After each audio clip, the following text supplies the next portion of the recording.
Alright, we are doing a replay for Herald, Underlord, Slark, and Io. This is either the mid laner or their off laner. This is their mid laner or their offlane support. Doesn't really matter. But this is a carry. This is usually a support that wants to heal up. Some sort of carry that needs regen. Slark. His Dark Pact costs him HP every time he uses it. At level 1, it costs him 30 HP every time he uses it, and that is like a sixth. I don't want to do math right now. It costs him HP every time he uses it, and then Io just heals him up, so he basically gets a free dispel that removes your damage over time, and it removes your Pit of Malice. He doesn't really have any way of dealing with your Atrophy Aura, except for the fact that he can steal a bunch of stats from you and kind of chase you down. One of the problems, you have 71 and he's got 60. If we were to take away the that's six base damage, you still have more last hit damage than him by quite a bit. So I think you should have started like Tango's Boots. Just give yourself a little bit more move speed so that if Slark starts hitting you, you don't have to deal with him chasing you down all the way down out of tower. If we look at our sniper also is full stats and still doesn't have as much last hit damage as you, so as long as you have a little bit of damage, you should be okay. He's going to be trying to steal your last hits. Is this ranked or is this unranked? This is unranked, okay. Or at least like not roll Q. You tried to block. I don't think you need to block. Like, you can try, but because you are not using your keyboard, you don't even need to worry about it. They'll probably overblock and it'll go into tower. This is another problem where I'm going to slow this down. And you spend a lot of time. Where is different view? I want to do free camera. Okay, so I think I can zoom out with this button. There we go. So XP range is 1500, and it is about the same distance. If I go back to normal view, what is normal? Like that. If you can see your hero on the screen as the creeps, then you are within XP range, and there was a little bit of time where you were back here and you were not in XP range for the creeps that were dying. And if we look, you're 2v1 and you have the same amount of XP as the Slark.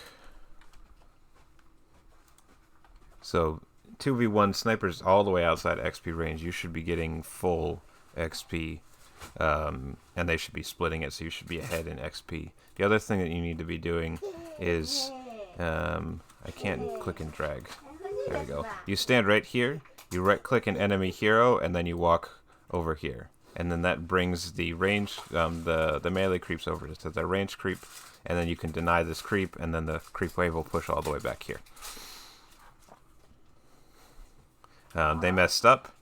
So now you have the entire wave pushing into you, and this would be okay, but you want to start thinning it out a little bit. And again, you stand right here, you click the Slark, and you walk over here. And then that pulls the wave back this way. I don't think you need to do this, because now the wave is going to push out, and you're not getting the last hits from the two range creeps here that are low. And if they were smart, because you're level 1 for Firestorm, and they have so much regen, they stand over here, and then they deny these creeps that are low. Because now you put them in half HP, you're not getting the last hits. And if we look at the last hits, 7-3, and you have 0. So you need to put a lot more focus onto each last hit. Even in hard lanes like this where Slark can just hit you and you can't do anything about it, you still want, see, one deny, he could have denied that one, but he didn't. And again, this one is now in deny range, and you could do that. He's electing to hit you here under tower. See, another deny. So you're losing a third of the... yeah, I feel like it's a third of the XP in the creep wave just because you're getting those denied. They're level 3 and you're still level 2 because they got those denies. It's significant because now they won't let you bounce the wave back. They can catch the wave over here and now keep it outside of the tower, and then it's not going to come back to you, and then you won't be able to get those last hits anymore.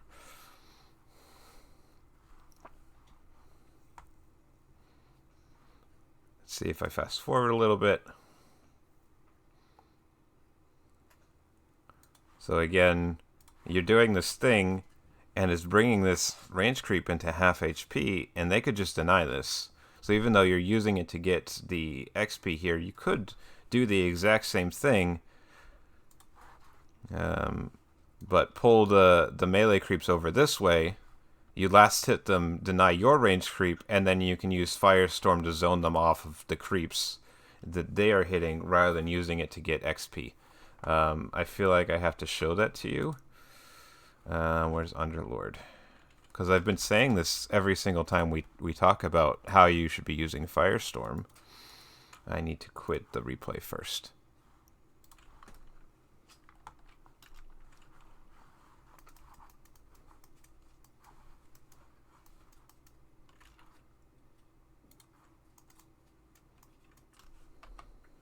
Okay, so now we're back. We have Underlord and then just any hero that I can use to aggro. And if I unpause, I stand here, right click, and then the creeps will follow me. And now I can just last hit these normal, deny my range creep, and then if they go up to drag themselves, which they should be doing, I can zone them off of this range creep. And see, he ends up taking a bunch of damage because I'm zoning him off of his creeps and not of the creeps that I want to hit. So again, there's another creep here.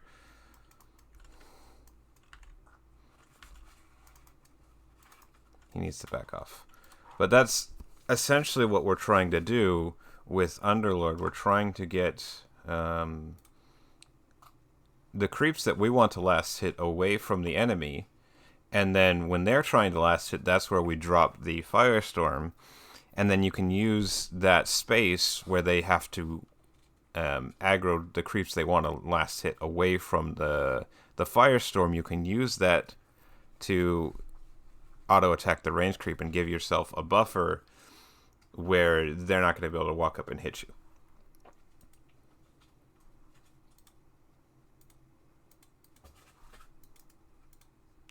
Rather than just using it to push the wave. Eventually, your Firestorm is strong enough where you can push the wave and you don't really care.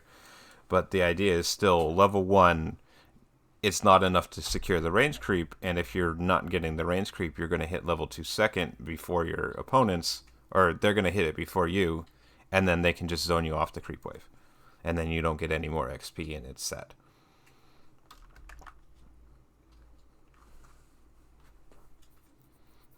So...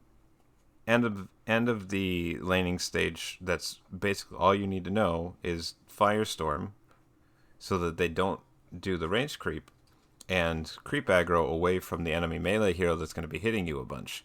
In some lanes you're strong enough, level 2, level 3, where you don't really care, but level 1 is really important, and especially against Slark, who just wants to keep hitting you and who doesn't really care about your Firestorm because he's got that IO, then you absolutely need to do this. And if you're not doing it, you're just going to get no last hits in the first 10 minutes, and then you're going to be playing from behind with no XP. So it's very sad.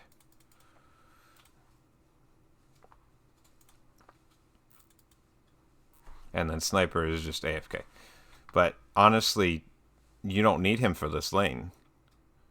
They gave you a free creep wave over here. If you had creep aggroed, the creep wave would have stayed here because of the 2 range creeps, but because you denied them and then Sniper started pushing the wave, Now the creep wave is going to bounce under your tower, and then it's going to end up back over there when you have an XP disadvantage. So now if I speed forward, we're going to start looking at the next phase of the game where we are like level 6.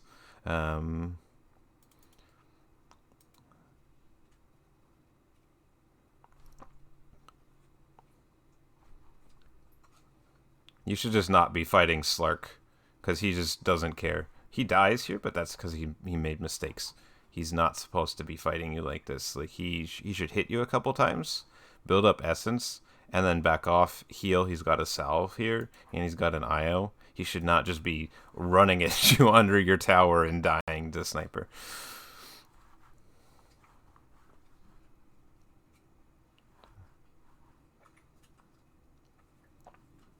Let's see. We want to look at, you hit level 6, so now we're looking at what's going to be happening in the next couple minutes.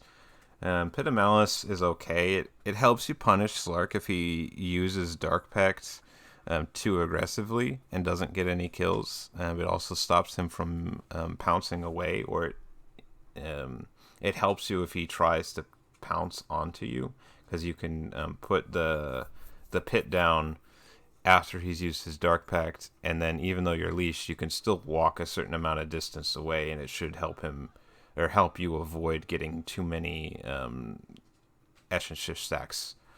But at this point, you have these Arcane Boots, and it's okay, but I don't feel like it's going to change your game too much.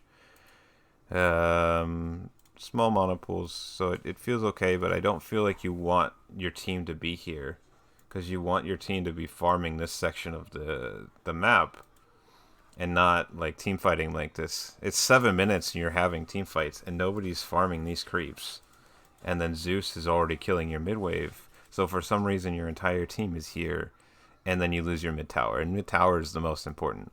I don't feel like that's your mistake, that's your team's mistake. But the moment that I see the entire enemy team over here, I would just TP and farm this wave and meet my team back. Like I would farm them the creep wave here, farm these camps, and then push out the mid wave, and then maybe eventually I'd be back here. But then I also have this global ultimate that lets me participate, and you actually want to use this to come into fights because it gives you damage reduction and bonus move speed that lets you hit people. But if you're just kind of sitting at this fight, it's awkward to use Fiend's Gate to initiate. And then you have, like, the way I've seen you using it is you're basically just using it as a regen kind of situation. And you can do that, but I would rather you be farming camps with Q and Arcane Boots. Let's look at how much mana. 175 to nearby allies. And if we look at Soul Ring, where is Soul Ring? I don't buy it that much because I don't play Strength Heroes. Soul Ring. How much mana does it give you? 150 and 175. So this is more every 55 seconds, and this is 25. So this is almost double the amount of mana that you can get. And you can keep using it to spam your spells. 25, so every time you use, every 2 firestorms, you get a free firestorm. So like, buy one, get one if you get Soul Ring.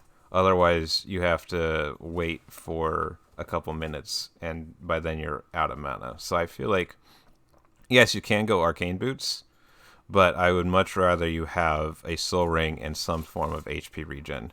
And you can build, like you could go Ring of Health for the early laning phase and Soul Ring, and then you'd be fine. It's a little bit more expensive, so I understand that you're going Arcane Boots early because it is cheaper and because you're not getting any last hits, but you should have like 30 or 40 last hits by this point and not 9. So you should have more gold to be able to do this part. And then you'd have Soul Ring and then some Ring of Health.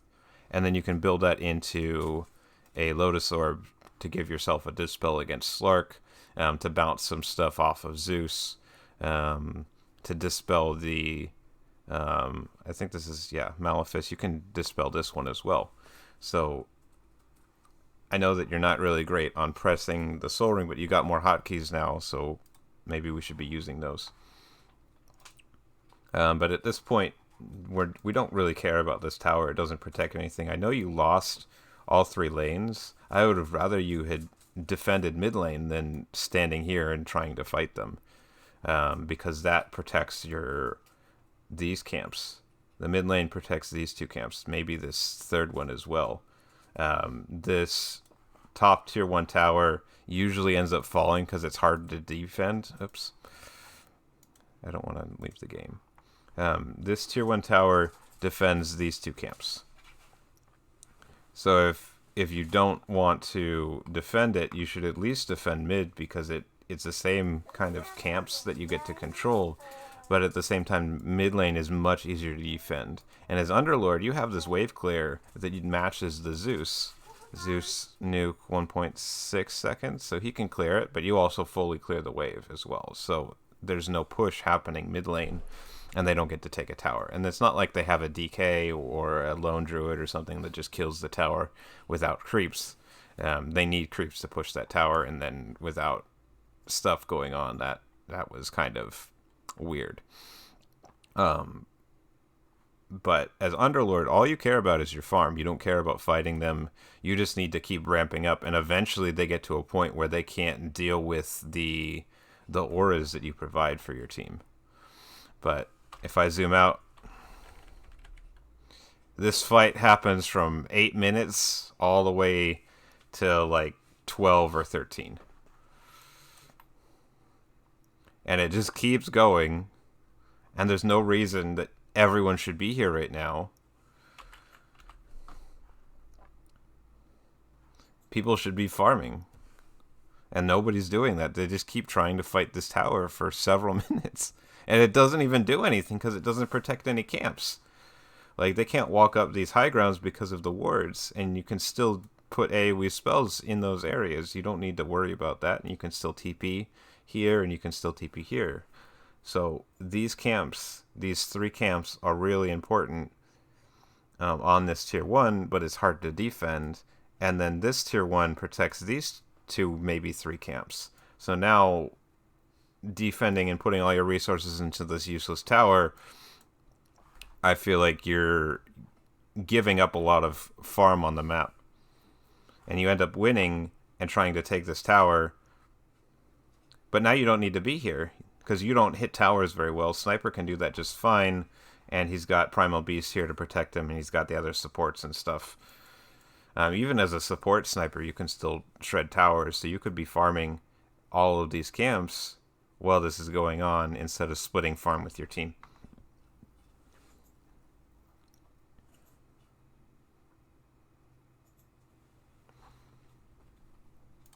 So I'm going to end this section. We're going to go on to the expansion phase, around 14 minutes.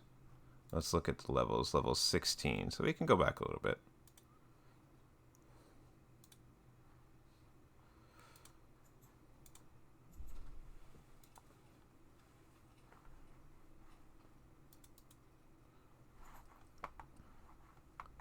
Okay, so you got this tower. Now you have control of these camps. The next thing, we also got mid tower, so that's good. We have a ward here. We have some wards. So then my suggestion would be, again, take back this control for these camps, and then you're farming more than the enemy team, and then you'll have the ability to out-farm them a little bit. And we are 9k ahead, so we don't really need to take any fights right now. We just need to defend our area and keep vision up and make sure that Slark and Zeus can't just de-ward all your wards. Like, as nice as this ward is, if there's no one defending it, then it's useless, especially because Zeus has True Sight and Slark has his Shadow Dance, which tells him where wards are. So if you just put a ward deep in their jungle, Slark and Zeus will find it, and it's completely useless. Did you place this one? You did not. Oh, this is their ward. Where's your wards? Yours is red. So you don't have any vision over there. You have stuff on the river. So I feel like getting some wards up here maybe, and then having someone farming these camps and defending this area is the next section. And you can do that as Underlord. You're kind of tanky. Not with just arcane boots and a mech, but if you had more farm, again, starting your farm in the early laning phase and then farming for the first 14 minutes so that you're actually strong enough to do stuff in this expansion phase is good. But right now you are just a magic damage bot. And Bounty did most of that damage there. And then Phoenix did most of that damage. Your pit is okay. Let's look at damage. Can I see that? I cannot. Let's pause and let's look at damage. Graphs, scoreboard. Here we go. Where's damage? Hero damage. Zeus, where are you? You got 19. So you're doing okay, but you should be like up at Zeus levels because you have percent HP. And they have this timber saw. And Slark actually takes a lot of damage. It's just he got a lot of regen. You should have more damage than this. You're skipping Shard too. Do you get Shard? I guess you couldn't afford it. Oh, you got Shard eventually. But I feel like it's something that's really good early because it increases the number of pulses and it increases the frequency and they stack together. So it's kind of worth it getting it at 15 minutes.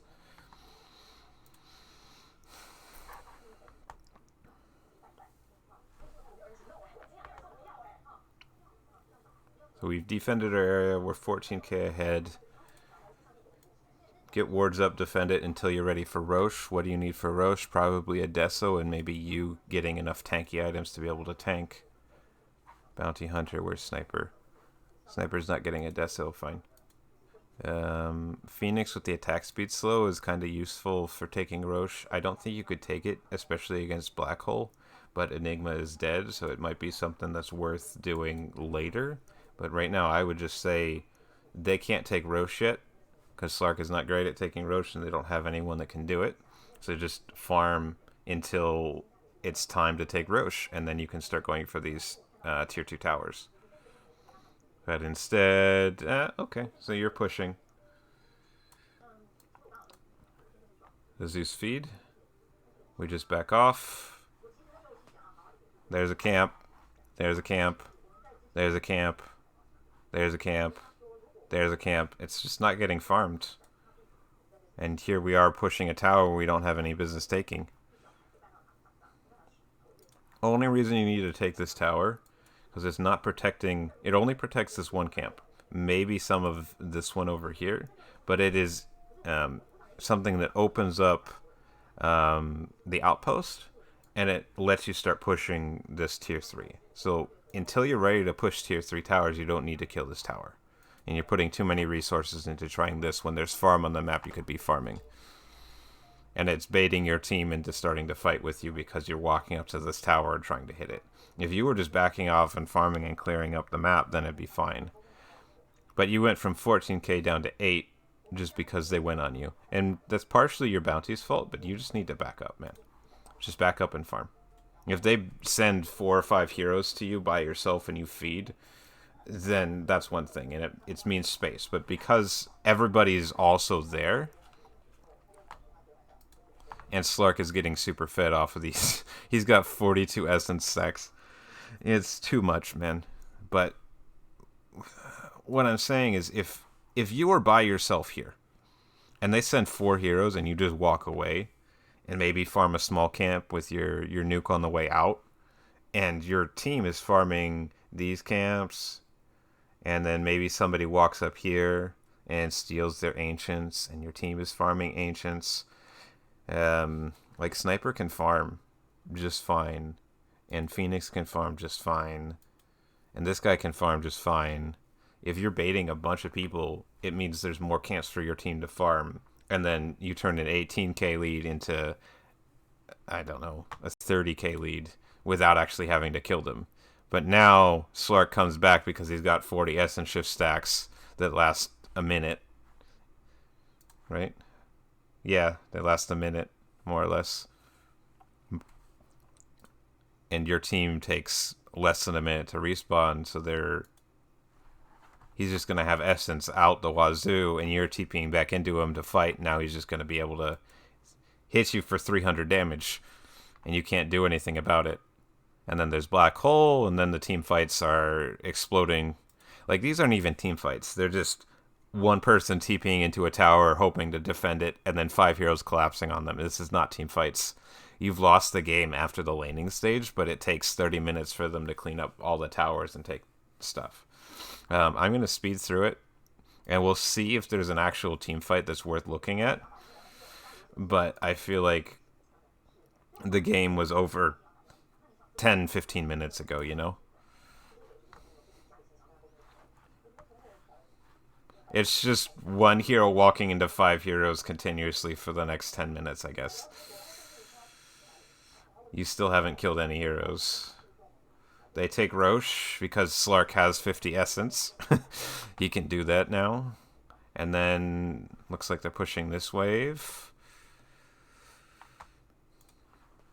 So I'm going to watch this team fight. And it's probably not going to be a team fight. So when we look at a team fight, we need to think about who's initiating, where the follow-up is, and if you have any counter-initiation, disables, nukes, things like that. Underlord is not an initiator because he doesn't have instant cast spells and his cast range is garbage. So you are the follow-up or counter-initiation, but I don't feel like it's counter-initiation. You are probably waiting for the Phoenix to go in before you cast your spells. And anytime other than that, you are trying to delay their push by nuking out the creep wave. Your Primal Beast, if you are winning, your Primal Beast would be the initiation. But if he initiates, he's probably just going to instantly die. Because your team doesn't have any Force Staffs. Sniper's probably not going to force him. He's got one Force Staff, and then there's no Glimmer Capes. Yule's doesn't work on allies. So he's probably going to die. So we're looking at probably Timber going in because he's tanky. He's not really initiation. He's more bait the enemy spells, but he can put something on somebody that forces you guys to respond. Slark is probably going to end up being the initiation because of Pounce. And then they're going to be following up on that. I am too fast, and that's why it looks funny. So we are waiting. Enemy team has Roche. Slark is sitting there. Enigma has Black Hole, and he's cleaning up. They could just farm, but they're 20k ahead and with Aegis, and this is enough. What is Slark at? He doesn't have a whole lot of essence. So I feel like what they're going to be doing, Slark would be hitting this tower a little bit and trying to poke. He would pounce on somebody, get 3 essence, and then pounce out, and then just keep repeating that until the fight starts. So he's hitting and pouncing away. There's no creep wave, so you don't need to take any Zeus damage. All I need you to do is like nuke the creep wave out and watch the Phoenix. And there's the initiation. Sunray comes out. And then you walk up before Phoenix does anything. And then you are too low to help. Like Primal Beast can do stuff on his own, but you need to kite out the Slark. And you need to not stand inside of Zeus's Nimbus. And we are just waiting for the Phoenix to pop egg before we put our what's it called?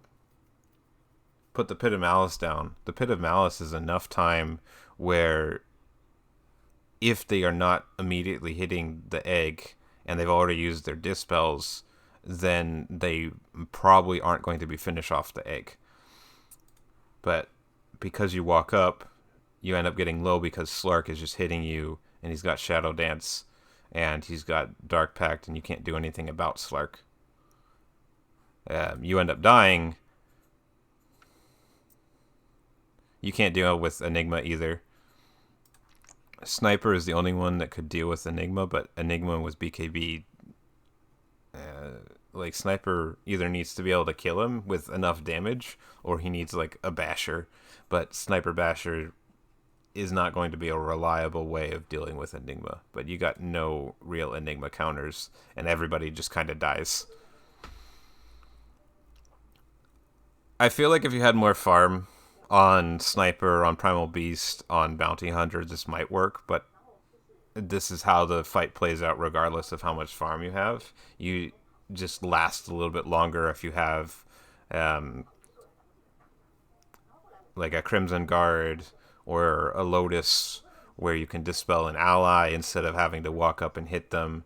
If you have an Atos or a Gleipnir, you can still hit like Trap Slark when he's in his Dark Pact, something like that. But this fight just kind of ends. So that's the way that I'm thinking about your team fight, is where you fit inside of an order of spells. So if the game is even, Primal Beast is your initiation. So you're not going to go in before Primal Beast. And then Sniper is your follow-up damage. Bounty Hunter is going to be catching people that run away. And then your counter initiation is your Phoenix and you as well, because you two are going to be preventing people from killing the Phoenix egg. On the enemy team, Slark or what's his face? Timbersaw is going to end up being the initiation. Zeus is the follow-up. Slark can hunt people who are low. Io doesn't really do a whole lot in team fights as far as I know. He's maybe a little bit of follow-up damage, but he's just healing people up. Enigma is the counter initiation. So as counter initiation, you are waiting until the enemy team initiates and messes up, more or less. Like they need to overextend before you start pressing your spells. But if you're just using them at the start of the fight, then they're not available to help your team after the enemy team is like committed, and then they just walk away, and then your stuff is on cooldown. As soon as it ends, then they walk back in, and then everybody dies. So I think those are the things that you need to know. We'll go over a review. So for the laning phase, pull aggro and try not to lose your range creep because of your Firestorm usage. And I'm going to keep bringing this up every time you do it. And this is the most important thing, is it's just not losing those range creeps with your Firestorm. After the laning phase ends, you need to be farming and cleaning up as much of the map as possible. If your team is TPing in, then you can just leave, because you shouldn't be fighting to defend that one tower. If your team is TPing in to help you take it, then that's great. But your team was not. You guys were losing, and it's hard, especially because you don't have any farm. If you are going to defend towers, my recommendation is, as an Underlord, you defend mid tower, because it's really safe. You don't have to walk very far, and then you just nuke it, and it sits in this choke point where the enemy can't walk up because of the pit, because of the firestorm, and it's really awkward for them to try and maneuver around those cliff areas. It's not open enough, and then they get stuck in things. But if you're defending bottom with Underlord, they can just surround you and walk around your pit, and they don't really care. Overall, this game was lost because you had no farm. You lost. If I look at the graphs, even though you guys were coming up here, I feel like you guys were losing at 8 or 9 minutes. Because if you were winning and people were farming, then this should be a much bigger difference, being like 4,000 or 5,000. This being at 0, this is like 1,000 ahead. It's nothing. And then, where is...